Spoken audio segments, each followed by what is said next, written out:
Assalamualaikum warahmatullahi ta'ala wabarakatuh. Al-Fatihah bil qabul wa tamam kull sul wa ma'mul wa ila hadratir rasul sallallahu alaihi wa alihi wasallam. Al-Fatihah. A'udzu billahi minasy syaithanir rajim. Bismillahirrahmanirrahim. Alhamdulillahi rabbil alamin. Ar-Rahmanir Rahim. Maliki yaumiddin. Iyyaka na'budu wa iyyaka nasta'in. Ihdinas siratal mustaqim. صراط الذين أنعمت عليهم غير المغضوب عليهم ولا الضالين آمين. الحمد لله الذي هدانا لهذا وما كنا لنهتدي لولا أن هدانا الله. اللهم صل وسلم على نور الأنوار وسر الأسرار وترياك الأغيار ومفتاح باب اليسار سيدنا مولانا محمد المختار وآله الأطهار وأصحابه الأخيار عدد نعم الله وإفضاله. اللهم ارزقنا الصدق في القول والإخلاص في العمل. اللهم اجعلنا من الذين يستمعون القول فيتبعون أحسنه. اللهم ارزقنا فهم النبيين وحفظ المرسلين وإلهام الملائكة المقربين بجاه سيد الأولين والآخرين آمين يا رب العالمين. أما بعد. Alhamdulillah tuan-tuan dan puan-puan yang dirahmati Allah, InsyaAllah hari ini kita akan sambung lagi pembahasan kita dalam kitab Misbahud Duja Syarah Safinatun Najah. Dan kita telah sampai pada perbahasan berkenaan dengan jemaah pada buku surat 407. Okay? Pada buku surat 407 pada catatan pengarang pada kata beliau, Bismillahirrahmanirrahim, membaca sir pada tempat jahar dan membaca jahar pada tempat sir hukumnya makruh kecuali kerana uzur. Maksudnya apa? Maksudnya kita ni dalam semayang ada tempat yang kita disunatkan sir. Maksudnya sir ni baca perlahan. Okey, contohnya membaca a'udzubillahi minasyaitonirrajim, ta'awuz. Jadi membaca ta'awuz itu disunatkan, tetapi disunatkan secara sir. Apa maksud sir? Maksudnya kita seorang je dengar, orang lain tak dengar. Perlahan tu sampai yang dengar hanyalah kita, orang lain tak dengar. Boleh? Itu maksud sir. Maka kalau kita membaca di tempat yang disunatkan sir, kita baca jahar. Jahar ni maksudnya kuat. Contohnya a'udzubillah tu kita baca kuat, orang lain semua dengar a'udzubillahi minasyaitonirrajim. Maka hukum dia apa? Makruh. Begitu juga sebaliknya, membaca sir di tempat yang jahar. Kan sepatutnya kita baca kuat, kita pergi baca perlahan. Maka makruh juga. Boleh? Itu pembahasan dia. Selesai. Kemudian dia kata jika imam tidak berkunut. Jadi masalah, jika imam tidak berkunut, ada 3 keadaan. Keadaan yang pertama, sunat makmum berkunut jika sempat mengejar imam pada sujud yang pertama. Okey. Maksudnya bila iktidal tu imam tak kunut, imam terus turun sujud. Maka makmum ni sunat untuk dibaca kunut kalau dia sempat kejar imam dalam sujud yang pertama tu. Yang kedua, hukum dia harus. Bila? Kalau makmum tu berkunut jika sempat mengejar imam pada duduk antara 2 sujud. Maksudnya kalau dia baca ni, dia sempat kejar imam ketika mana imam duduk antara 2 sujud, maka harus bagi dia untuk dia membaca kunut. Tapi kalaulah dia kira-kira tak sempat, dalam sujud pertama tak sempat, dalam duduk antara 2 sujud pun tak sempat, dia boleh dapat imam tu ketika mana dia boleh turun sujud tu ketika mana imam dah nak sujud kedua. Maka ketika itu haram. Itu dia sebut yang ketiga, haram makmum kunut jika tidak sempat mengejar imam melainkan pada sujud yang kedua. Sebab apa? Batal solatnya kerana dia telah tertinggal 2 rukun fi'li dengan sengaja. Nampak? Dia tak boleh lewat daripada imam. Dia dalam semayang ni tuan-tuan kena faham. terdahulu dari imam tak boleh, lewat pun tak boleh. Dia bukannya awal sahaja tak boleh, lewat pun tak boleh. Ada setengah orang dia nak habiskan bacaan dia, tak boleh. Kalau bukan bacaan orang wajib, apatah lagi. Bacaan yang wajib sahaja, kalau bukan keuzuran, dia boleh batal sembahyang dia. Apatah lagi kalau dia pergi sibukkan diri dia untuk membaca zikir-zikir yang sunat, maka batal sembahyang. Okay, so kita tengok kepada situasi. Kalau imam kita laju, kita laju. Kalau tak sempat nak baca apa-apa, ya tak payah baca apa-apa. Cukup sekadar tamakninah, kemudian teruskan kepada ni. Sebab apa? Kewajipan kita ialah mutaba'atul imam, mengikuti imam. Okey, bukannya baca zikir-zikir sunat. Sebab apa? Bila bertemu antara benda yang wajib dan yang sunat, maka dia dahulukan benda yang wajib. Yang wajib tu ialah ikut imam, kan? Adapun membaca zikir-zikir di dalam segala gerak-gerak tu ialah sunat. Boleh? Yang kedua, jika makmum bermazhab Syafi'i berimamkan seorang yang bermazhab Hanafi, sah salat makmum jika dia mengetahui imam tersebut telah mengerjakan apa-apa yang wajib dilakukan dalam solat menurut makmum. Sah juga jika makmum tidak mengetahui imam telah melakukan perkara-perkara yang membatalkan solat. Okey, maksudnya selagi kita tak tahu dia buat benda yang membatalkan solat di sisi kita, maka sah untuk kita ikut imam tersebut. Walaupun dia secara zahir mazhab dia kan berbeza dengan mazhab kita.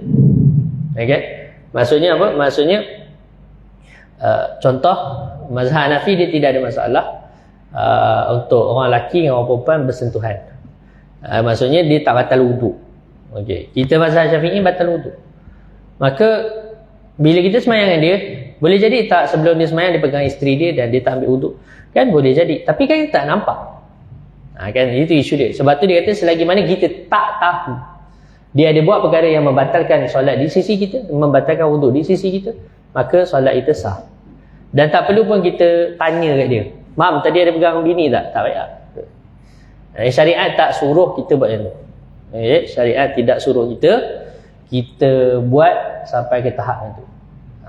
Jadi dia ada benda yang dipanggil warak. Okey, ada benda yang kita panggil warak, tapi ada benda yang mana warak tu dia dah jadi tercela, dia jadi was-was lah. Contoh baru ni ada orang dia share nak tunjuk macam beramal bagus lah kan, nak tunjuk tasawuf tinggi, tak, tunjuk jahil. Dia jahil, tok guru dia pun jahil kan. Yang mana dia nak ambil wuduk, dia dah ambil wuduk tu dia pakai slipper dalam rumah kan, daripada toilet dia ambil wuduk dekat toilet tu dia pakai slipper, kemudian daripada toilet ke daripada pintu toilet ke tempat solat dia tu dia pakai slipper lagi. Dia ada slipper khas supaya tak pijak lantai ni, takut-takut ada najis. Jadi dia anggap benda tu ialah satu benda yang warak. Tak, tu jahil nama dia. Tu jahil, dan itu ialah tipu daya daripada tipu daya syaitan. Tak. Dia kata, oh fiqah ni senang, tapi kita ni tasawuf kena hati-hati. Tak. Kan? Orang yang beramal dengan tasawuf mesti tahu hukum fiqah. Dan apa ni, di dalam fiqah tu ada diajarkan warak. Okey. Tapi ada benda yang kita panggil apa? Melampau. Yang ada benda yang kita panggil melampau. Syariat tak ajar benda tu. Dia nak buat, ya silakan. Tapi dia nak kata seolah-olah orang yang tak buat macam tu kira tak cukup warak, tu tak betul. Tak ada seorang pun tok guru yang saya tengok buat itu. Kan? Tak ada pun. Kan? Ini semuanya ialah apa? Tipu daya daripada tipu daya syaitan. Syaitan ni tuan-tuan, dia nak menipu orang. Pertama dia suruh kita buat maksiat. Memang betul. Benda yang paling pertama yang asas sekali dia akan suruh ialah dia suruh kita ni jadi kufur. Okeylah, susah. Orang tuan-tuan ni jenis kaki masjid ni susah lah nak tiba-tiba pergi wheel pula kan dekat Batu Cave tu kan. Susah lah. Kan? Jadi Allahumma salli ala sayyidina Muhammad, kita kata apa? Dia tak boleh nak kufur, nak suruh kita kafir. Dia suruh kita apa? Buat maksiat. Buat dosa besar. Tak boleh buat dosa besar ni semua warak-warak belaka ni kan, solat-solat kaki masjid, kaki zurau ni kan, 5 waktu solat jemaah sah. Dia suruh buat dosa kecil lah. Dosa kecil pun kita tak buat, dia suruh buat benda makruh pula. Benda makruh pun kita tinggal, mokok pun tak. Contoh kan, saya ni mokok pun tak.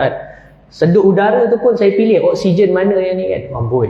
Melampau lah tu kan. Tapi contoh-contoh kan. Okey. Maka kita kata apa? Ya. Was-was dalam solat. Was-was tu macam mana? Dia ada situasi. Dia ada situasi. Yang tu dia kena ulang balik. Dia kena buat balik rukun yang dia was-was tu. Dia kena ulang balik lah. Bacaan tu kalau baca wajib Fatihah, dia kena pergi baca balik Fatihah kalau masih dalam sembahyang. Yang tu kita ada sebut rasa sebelum ni kita ada sebut masalah tu. Kan ada sebut. Saya rasa ada. Ada. Okey, dia masalah tu kita bincang dalam masalah tertib. Dalam masalah tertib. Kita tengok ada perbahasan masalah tu, tengok dalam kitab-kitab fiqh, dalam rukun sembahyang, last sekali dalam bab tertib. Di situ dibahaskan tentang masalah macam mana kalau orang dia was-was ataupun dia memang yakin dia ada tinggal rukun. Macam mana nak buat? Di situ dia ada explain. Boleh tengok boleh kat situ. Baik, so jadi orang ni dah lepas tak boleh nak buat benda yang makruh. Dia akan suruh kita banyak buat benda yang harus. Sehingga masa kita habis dengan buat benda-benda yang harus, maksudnya tak ada pahala, tak ada dosa. Tapi maksudnya apa? Dengan kita banyak buat benda yang harus, maksudnya kita telah menghilangkan masa kita daripada buat ibadah. Dan antara benda yang paling melalaikan zaman sekarang ialah apa tuan-tuan? Betul? Setuju? Kecuali tuan-tuan dirahmati oleh Allah Ta'ala lah, pakai handphone Nokia 33 sekupang. Yang tu insya-Allah terselamat. Betul. Sebab tak ada orang nak SMS tuan-tuan dah kan. Semua orang nak WhatsApp kan. Betul. Betul. Tapi ada, saya tengok ada orang tu. Saya ada bos saya dulu. Bos Petronas kaya nak apa. Saya pakai handphone 33 sekupang. Saya kata, biar betul ni bos Petronas ni kan. Orang lain semua nak mesej ni je lah. Kena email lah. Kena email. Tak ada WhatsApp kan tak ada. Okay. Tak ada makna WhatsApp. So, yalah. Tapi dari satu sudut, sebahagian guru kita sebut bahawasanya kita jangan susahkan orang lah. Ada sebahagian. Okay. Jadi kalau kita perlu pun guna sekadar keperluan. Masalahnya sekarang ni kita dah tak perlu laptop kan. Semuanya dah dia dalam smartphone kita. Yang menyebabkan masa kita banyak dengan smartphone. Pada benda yang tak perlu. Kalau benda perlu tu tak ada isu. Masalahnya kita sering menipu diri kita sendiri tuan-tuan. Betul tak?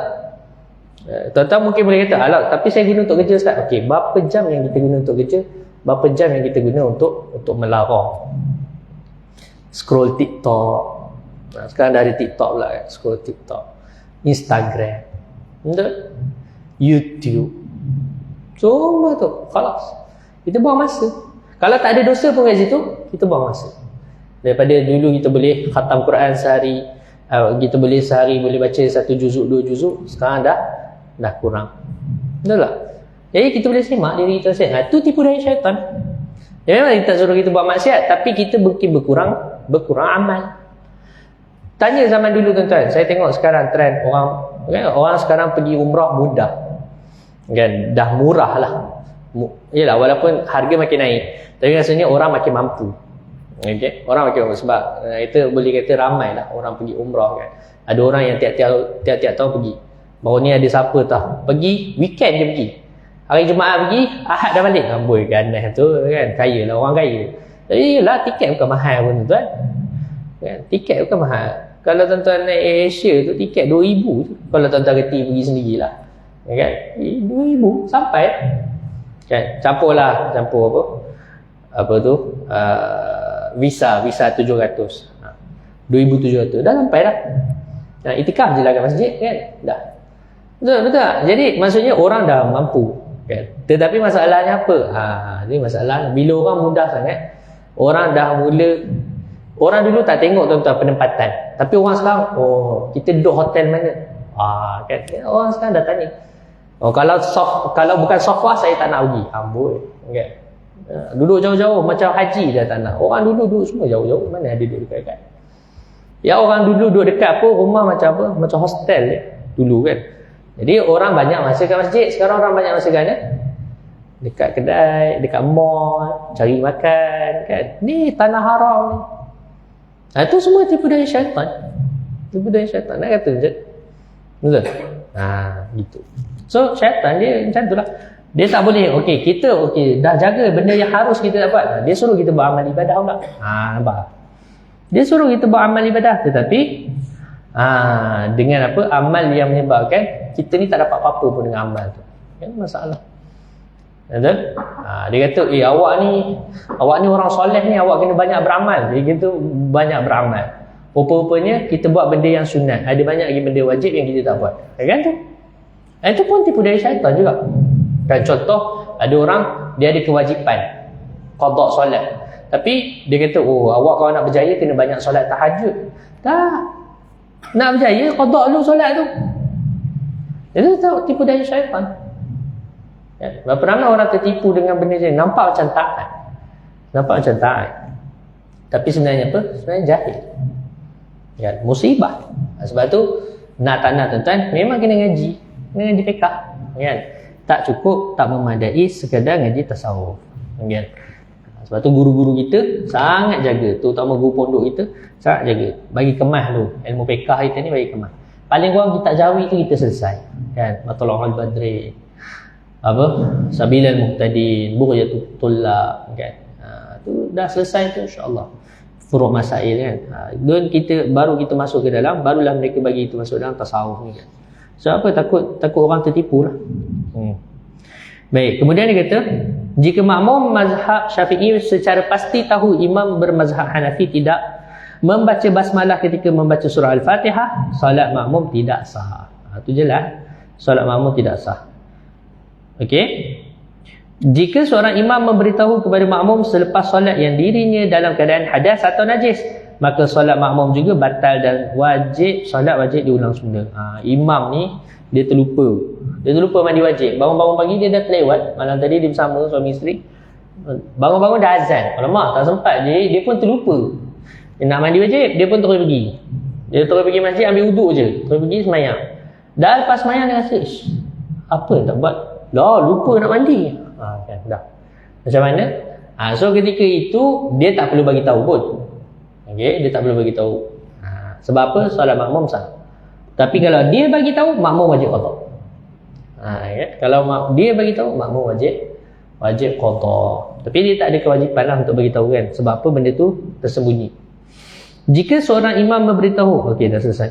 Jika imam lupa ayat yang dibaca, makmum tidak perlu meneruskannya. Walau bagaimanapun sunat ingatkan imam dengan membaca ayat atau sambungan ayat yang imam lupa. Jika melakukannya, makmum hendaklah berniat zikir bukan semata-mata untuk mengingatkan imam. Kalau niat mengingatkan imam, batal sembahyang. Sebab dia dikira bercakap. Dia dikira bercakap. Cuma masalah tu, Allahumma salli ala sayyidina Muhammad.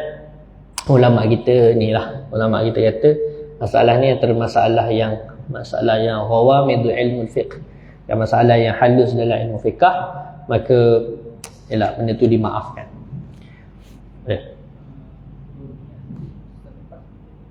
Sebelumlah, mestilah sebelum. Mana ada orang niat selepas? Mesti niat sebelum amal. Mana boleh niat selepas amal? Itu kan isu dia. Mesti niat sebelum. Niat sebelum. Sama macam kita nak sujud sahwi. Sama macam semayang. Mana boleh semayang lupa niat? Boleh? Kan? Jadi sama juga lah nak tegur imam tu. Ketika mana nak tegur tu, niatlah. Ni zikir.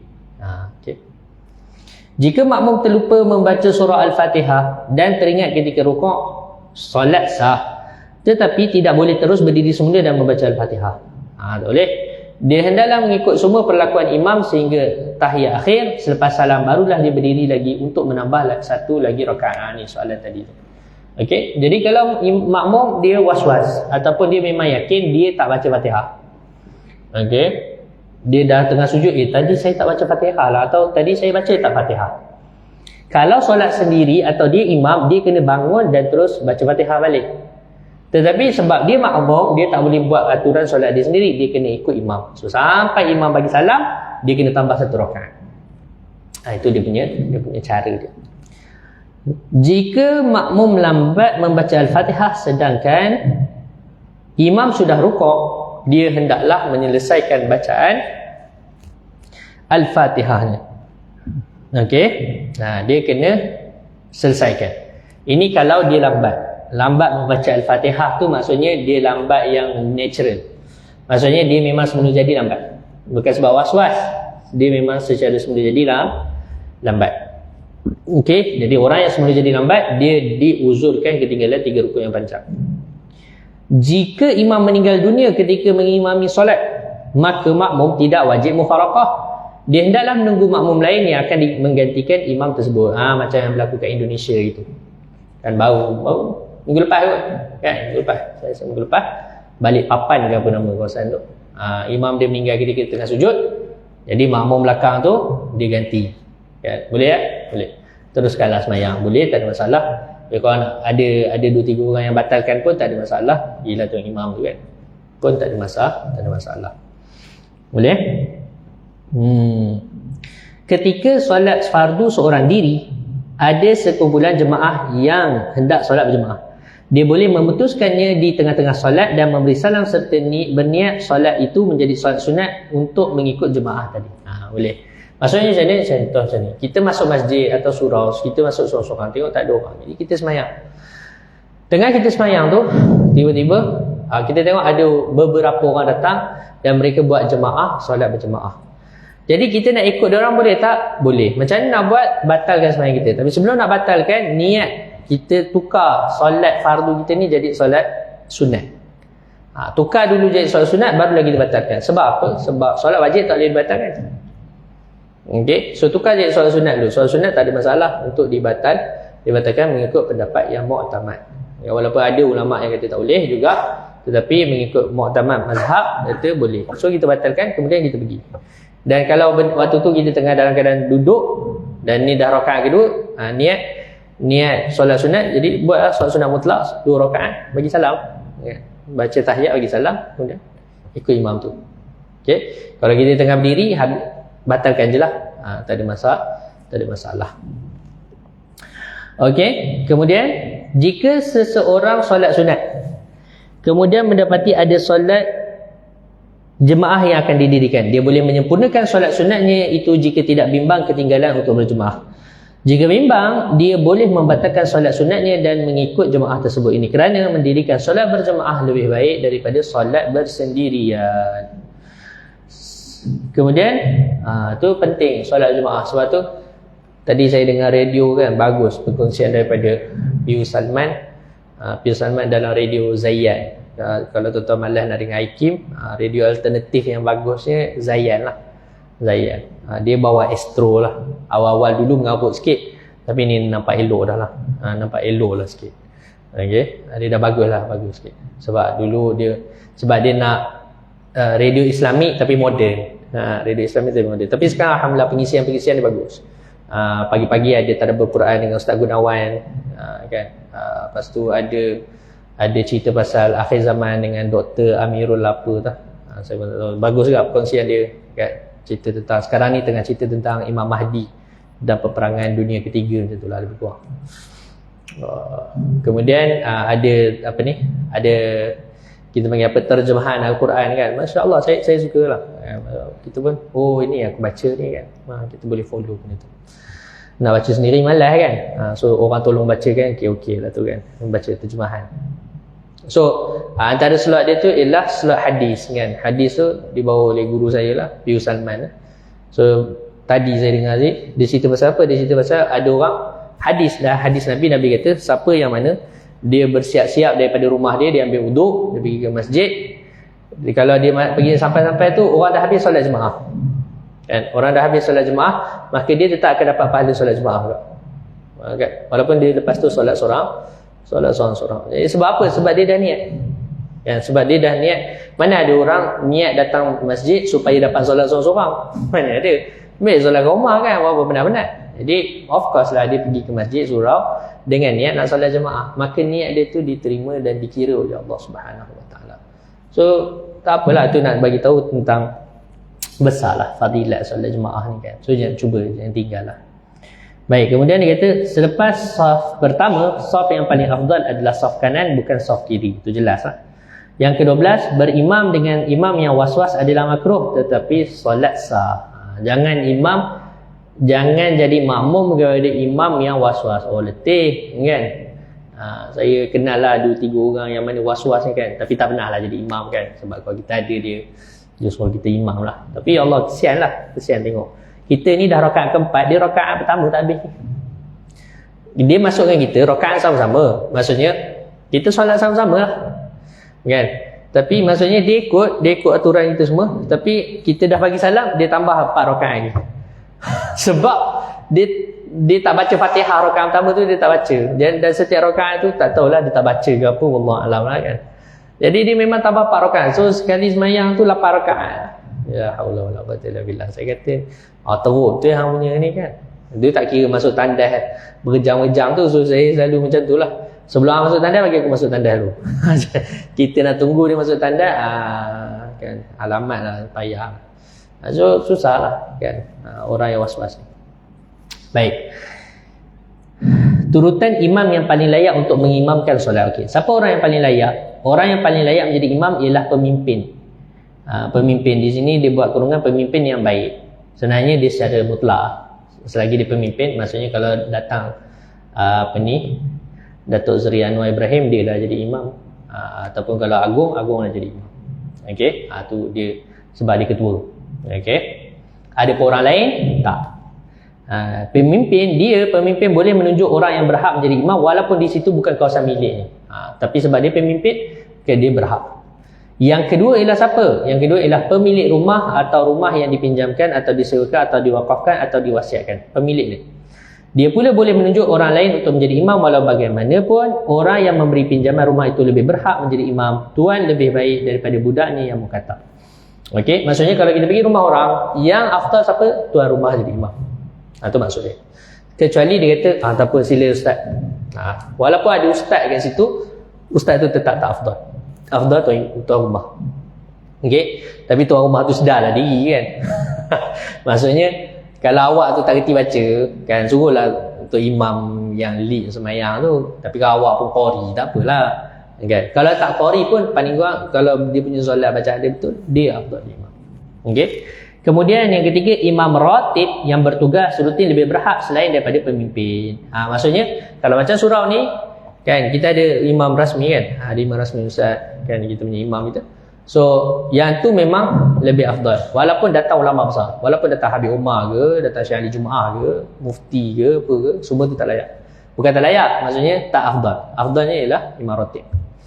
Kecuali imam ratib dia tanazzul, dia kata tak apa, untuk mufti tolong jadi imam. Tu tak apalah. Okey. Imam ratib pula boleh menunjuk orang lain tu, dia punya tertib. Baik, sifat-sifat imam yang paling layak untuk mengimamkan solat. Tengok ni, siapakah orang yang paling layak untuk jadi imam? Ramai orang salah. Ramai orang kata yang paling layak jadi imam ialah orang yang pandai baca Quran. Salah, tak betul. Okay. Orang yang paling layak jadi imam yang pertama, yang lebih faqih, afqah, lebih berhak menjadi imam. Tu orang yang paling tahu hukum hakam sembahyang.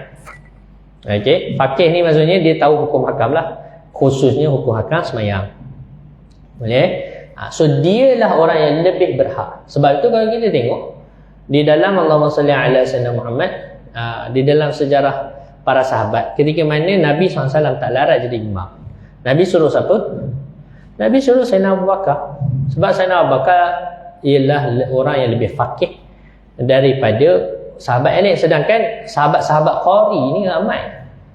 Sahabat qari ni ramai, tapi yang faqih tak ramai. Qari ni zaman Nabi ramai, yang hafal Quran ada 100 lebih orang. Tapi yang boleh jadi mufti 7 orang kan. Jadi mufti kan 7 orang. Jadi Allahumma salli ala sayyidina Muhammad.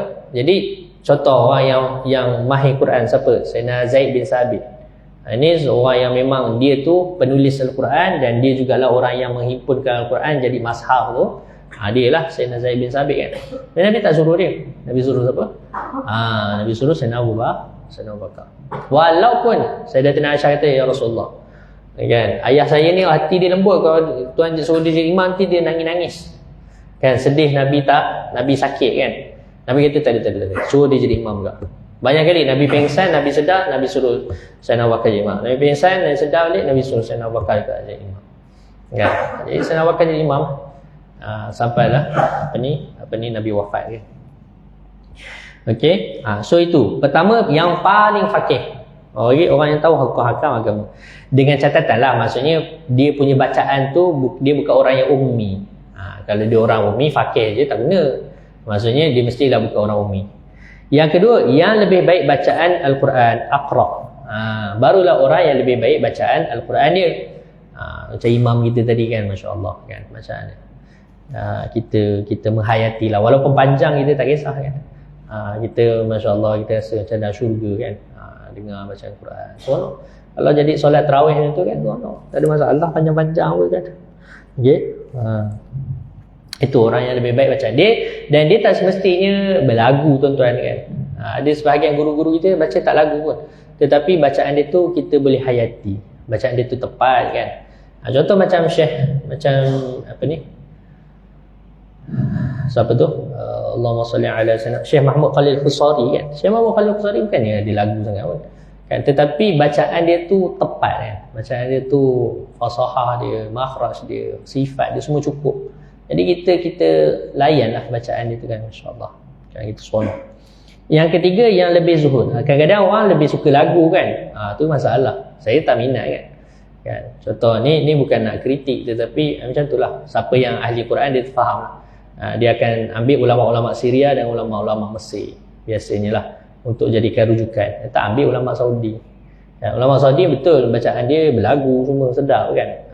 Tetapi dari sudut kefasihan tu tak semantap lah Mesir dan juga Syria lah kan. Ni menurut orang-orang ahli Quran. Okey. Tapi tak nafi ada yang bagus. Contoh macam Imam Madinah. Saya kalau pergi ke Madinah, saya suka seorang imam tu, siapa nama dia? Dia ada recording dia dalam radio. Apa nama? Ada siapa? Tahu. Imam Madinah. Lupa kalau saya ingat saya ni. Tapi dia paling tua lah, dia paling senior sini. Masih bertugas lagi kalau tak silap saya lah. Last saya pergi hari tu masih dia lagi. Tapi dia biasa waktu Isyak subuh kan. Apa nama Syekh tu? Ada siapa tahu? Tak ada, tak apalah. Okey. Khalas. Kemudian yang tu bacaan dia bagus. Tu bacaan dia bagus, masya-Allah. Baik. Kemudian yang lebih zuhud. Kalau maksudnya ada yang sama faqih, maka kita akan tengok siapa yang bacaan Quran dia lebih baik. Kalau sama-sama bacaan Quran dia sama baik, maka kita akan pilih yang lebih zuhud. Kemudian kalau sama-sama zuhud, kita akan pilih yang lebih wara'. Kemudian siapa yang kalau sama wara', kita akan lihat siapa yang lebih dahulu berhijrah. Ini zaman sekarang tak ada lah kan. Ini cerita zaman Nabi tu. Siapa yang hijrah dulu kan. Kemudian siapa yang lebih dahulu masuk Islam. Kemudian siapa yang lebih tua. Sebab tu afdal. Imam ni tua, bukan imam muda. Walaupun imam muda tu lebih banyak hafalan daripada imam tua. Yalah, tok guru kita kadang-kadang tok guru kita dulu bukannya banyak menghafal pun. Okey, tetapi mereka lebih afdal. Okey, lebih afdal. Orang tua lebih afdal daripada kanak-kanak. Okey. Yang ke-8 yang lebih tinggi nasabnya. Okey, lebih tinggi nasabnya. Maksudnya kalau dia ni keturunan sayyid kan, dia lah lebih afdal untuk jadi imam. Dia ni keturunan apa? Sayyidina Abu Bakar, keturunan sahabat kan. Ini keturunan Sayyidina Osman ke. Ni keturunan Nabi kan. So kita dahulukan mereka. Kemudian yang lebih baik akhlaknya, ahsan zikra. Kemudian yang lebih bersih pakaiannya, kemudian yang lebih kacak mukanya. Muka pun tengok tuan-tuan. Sebab apa? Kenapa dia ni? Sebab imam ni orang yang menjadi ikutan. Ya, sebab tu kita kau boleh yang paling perfect lah. Yang lebih baik badannya, kemudian yang lebih baik pekerjaannya, kemudian yang lebih bagus suaranya. Nampak tak? Yang suara ni hujung nombor 14. Kan? Yang baik suara ni nombor 14. Sebab tu bacaan Quran bukan tentu suara. Bukan dia mesti kena jadi Johan Qori yang terbangsa kan baru boleh jadi imam. Tak. Bacaan Quran tak semestinya sedap bacaan dia, tapi betul. Okey, betul bacaan dia tu tepat. Okey. Saya ada kadang-kadang dengar imam tu dia nak try hard kan, nak buat lagu macam-macam. Ya Allah, lala jadi lagu Hindustan. Haula wala quwwata illa billah. Ada ni bukan nak mengata orang, tapi memang ada. Saya kata ini aduh teruk tu kan. Ni bukan Ustaz Haslim Bollywood tu, tu lain lagi kan. Tak, ni memang ada ustaz tu. Dia tak ustaz pun lah, tapi orang panggil dia ustaz kan. Jadi kalau dia jadi imam tu bunyi apa hal hang azan ni macam kalau baca Fatihah tu macam lagu Hindustan. Jadi dia nak cuba buat lagu kan, tak payahlah tuan-tuan, baca biasa sudah. Dan kemudian yang ke-15 yang lebih baik bentuknya husnus surah. Dalam sebahagian kitab sebut yang mana isteri dia lebih cantik. Kenapa mana isteri dia lebih cantik? Biar betul apa kaitan kan jadi imam dengan ni? Sebab bila isteri dia lebih cantik, zahirnya lah, ilah dia tak sebut lah, tapi kita boleh faham maksudnya orang ni dia lebih tenang. Maksudnya dia datang tengok perempuan lain ni lah, dia lebih warak kan. Nak tengok apa bini aku paling cantik sini kan, bini aku ratu ni kan, Miss Universe kan. Yang lain semua ni buruk belaka kan, level nenek-nenek je.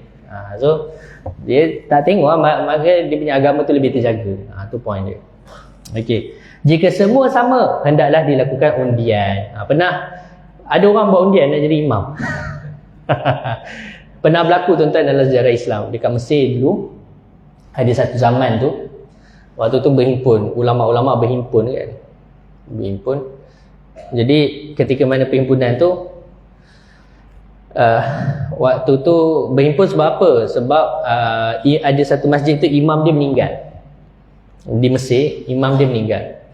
Jadi berhimpunlah para ulama ketika tu, ulama Azhar dan sebagainya. Bincang, okey, siapa nak ganti tok imam ni kan?